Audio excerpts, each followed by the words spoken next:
Hello po sa ating lahat mga ka-Real Property Finder. Isang mapagpalang araw po muli sa atin.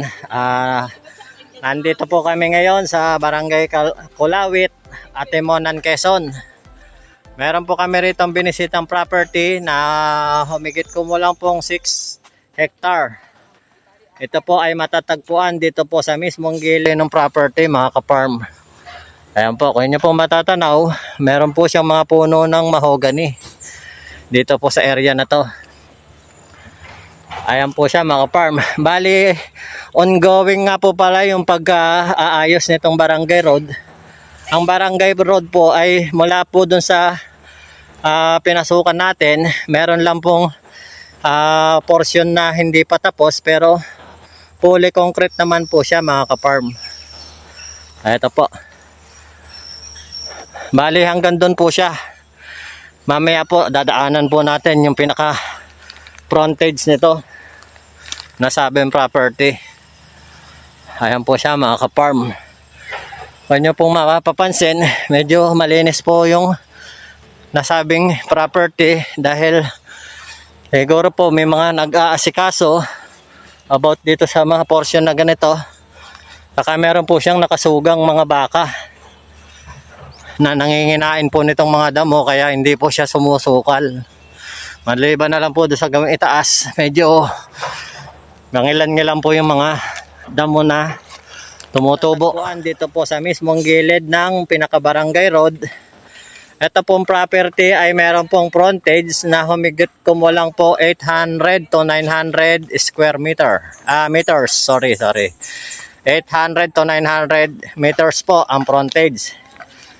Then ayon po sa ating mga kasama, nagsisimula po dito ang pinaka boundary po ng property. Papunta po doon sa taas. Ito nga po palang property ay upland. Meron pong portion dito na flat na inyo pong natatanaw. Itong pinaka nasa gilid ng barangay road. Then ang property po pataas. Yan po. Slightly upland lang po siya mga ka-farm. Ayon din po sa ating pagtatanong sa mga nag-guide sa atin, ang nyug po na matatagpuan dito sa nasabing property ay humigit kumulang pong 3,000 na puno. Then meron din po siyang mga puno ng fruit bearing, kagaya po nitong mangga. And then may puno po ng rambutan at kakao. Ayan po. Meron din po siyang puno rito ng langka. Ito po yung nasabing boundary ng property mga farm na magawing nitong property. Kung matatanaw nyo po, overlooking po siya mga ka-farm. Ayun po yung mga kasama natin sa ibaba. Ayun po siya. Yun po yung backhoe na ongoing pong nagsasaayos ng barangay road. Ayan po siya.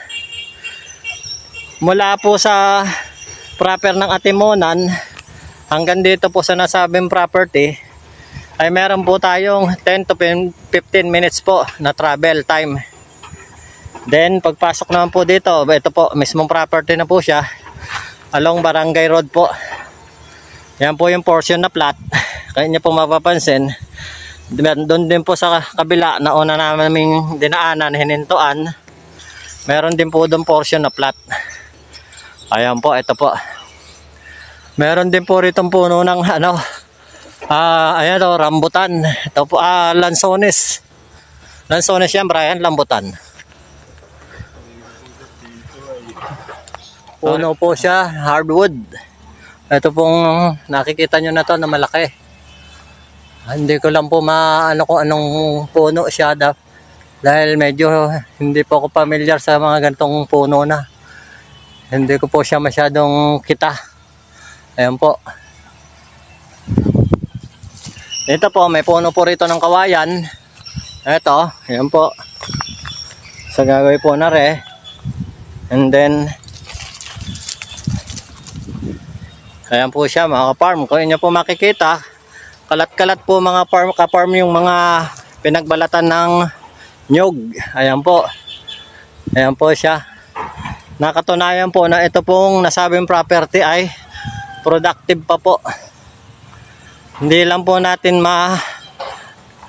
banggit sa inyo sapagkat according po doon sa guide na ating kausap kanina, medyo hindi rin daw po nila na tanong doon sa seller kung gaano po karami ang nahaharvest po ditong nyug. Pero sa atin pong nakikita, yan po, makikita nyo po, dikit-dikit po yung mga nyug na marami pong mga bunga. Yan po. Kaya for sure po, malaki po ang hinaharvest dito na kopra o kabuo ng nyug. Ayan po siya, marami rin po siya mga kawayan na maaari nyo pong gamiting bahay kubo, pahingahan. If ever po na gusto nyo po rito maggawa ng pahingahan, meron na po kayong mapagkukunan. Bali, ayun din po, ang pinaka-source po ng tubig dito ay deep well. Ayan po, kung yung makikita, wala pong laman na tubig itong dalisdis ng property na nanggaling po doon sa itaas. Medyo umaasa lang po siguro to pagka sahod ulan. Pero ayon po doon sa ating pagtatanong kanina sa guide natin, deep well daw po or balon. Yan po. Ayun po, maraming salamat po mga Ka-Real Property. Yan, Ka-Real Property Philippines po. Yan po ang ating YouTube channel. Huwag niyo po kalimutan mag-like, mag-subscribe at i-hit po ang notification bell para updated po kayo sa mga araw-araw na video na aming i-upload. At baka yun na po sa isang araw, yun na rin po ang makikita nyong property na inyong hinahanap. Maraming salamat po mga ka-farm. Hanggang sa muli po.